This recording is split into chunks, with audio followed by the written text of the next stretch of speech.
السلام عليكم، مرحبا بكم في قناة زغاديليس. وصفتنا لهذا النهار هي بليغات بلا كونفيتور، واحد المسمنات اللي اقتصاديين وزوينين. خليكم معايا باش تشوفوا المقادير وطريقة التحضير.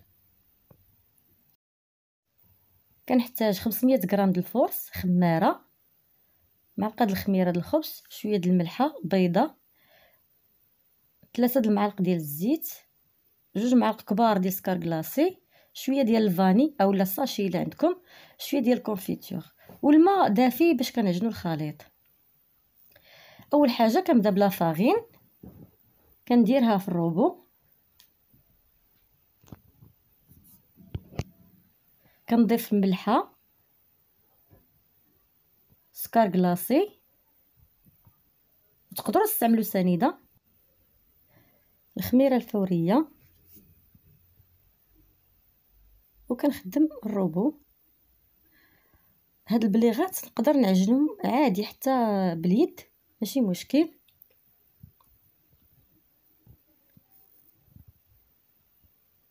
كنزيد هذوك المعلقات ديال الزيت ونخلي هذيك الزيت تخدم لي مزيان مع لا فارين.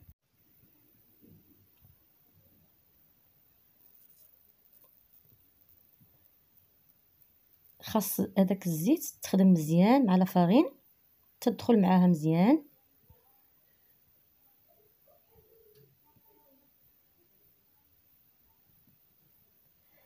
صافي دابا غادي نحبس الروبو.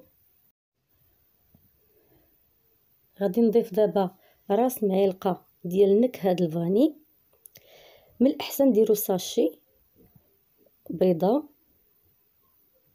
وغادي نرد الروبو يخدم عاوتاني، يزيدوا العناصر يتخدموا لي مزيان.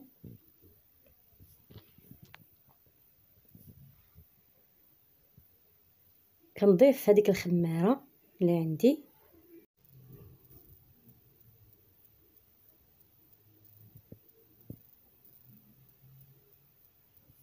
نخليو الخليط يتخدم مزيان. دابا عاد غادي نبدا نضيف الماء دافي بشويه بشويه، تقريبا كيهز لي واحد الكاس كبير ديال الماء دافي، ولكن الكميه كتختلف على حساب النوعيه ديال لافارين. العجين ما خاصوش يكون قاصح وما خاصوش يكون جاري بزاف، يعني خاصو يكون متوسط. كيتخدم الخليط مزيان. نقدروا نضيفوا واحد المعلقه صغيره ديال الياغور. كما قلت لكم راه الياغور حتى هو كيعطيه واحد الرطوبيه زوينه، اولا معلقه صغيره ديال النيدو بحال. ها هو العجين ديالنا، شفتوا الشكل ديالو. دابا كنخليه يرتاح واحد شويه، من بعد كنجيب واحد البلاطو اللي كندهنو بشويه ديال الزيت،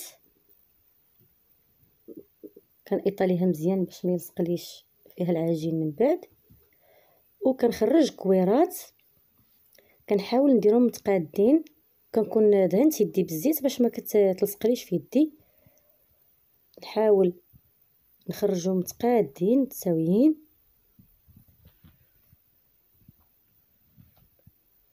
وانا كندهن في يدي بالزيت.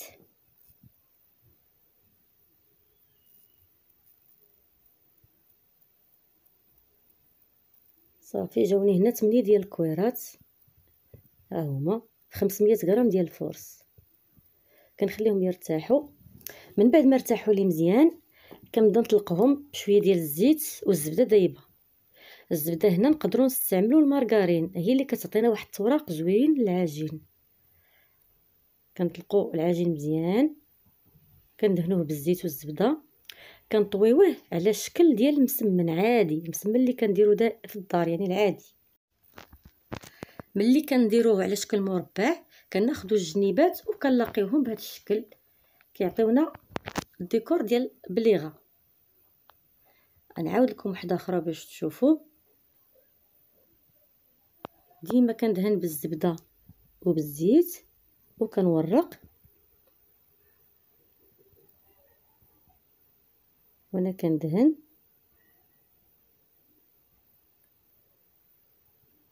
كنطوي الطويه الاولى، كنعاود عليها الاخرى، وكنرد جناب بحال المسمن، كنضغط عليهم شويه وكنجمع جنب مع جنب.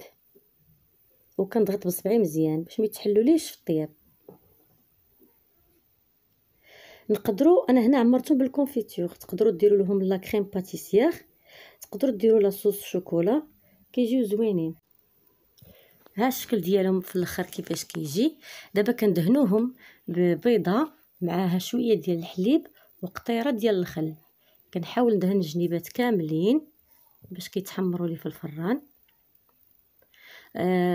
ضروري من الخميره راه كيخمروا من ربع حتى لثلث ساعه، ضروري تخليهم يخمروا، عاد دهنوهم بالبيض. جنيبات كاملين كنخلي غير البليصه اللي غادي ندير فيها الكونفيتور هي اللي ما كنديرش فيها البيض. هاد البليغات كيجيو زوينين بزاف الصباح للفطور او في العشيه مع قهوه، ولا ملي كيجي عندنا شي واحد في العشيه كيجيو لذاذ، وتا كيتقاموا علينا رخاص، يعني ثمن اقتصادي بزاف، ما فيهمش مصاريف بزاف.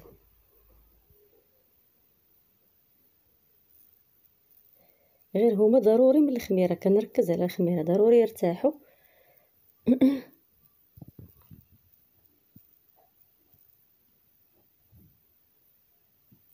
نعاود عاوتاني البلايص اللي ما قصتهمش بالبيض كنعاود لهم مره اخرى.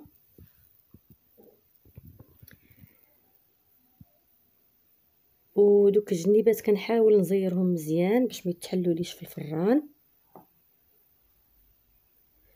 صافي دابا غادي نبدا ندير الكونفيتور في الجناب، وغير شويه ماشي بزاف باش ما كيضيعليش في اللاطه. كندير غير شويه بشويه لانه كيفيض، الا كثرت كيفيض في الجناب ديال البليغات. انا استعملت هنا الكونفيتور ديال المشماش، تقدروا ديروا اي نوع ديال الكونفيتور اللي بغيتو، كيما تقدروا ديروا لا كريم باتيسير او لا كريم باتيسير منسمه بالشوكولا او لا صوص شوكولا كما قلت لكم. كيبقى اختيار، تعمروهم لاصوص اللي بغيتو.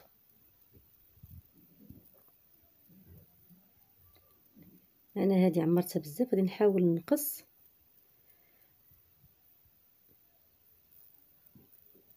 ها هما الشكل ديالهم النهائي. ها الشكل من بعد ما خرجتهم من الفران. الى عجبكم الفيديو ديالي اشتركوا في القناه وضغطوا على لايك. بسلامه عليكم.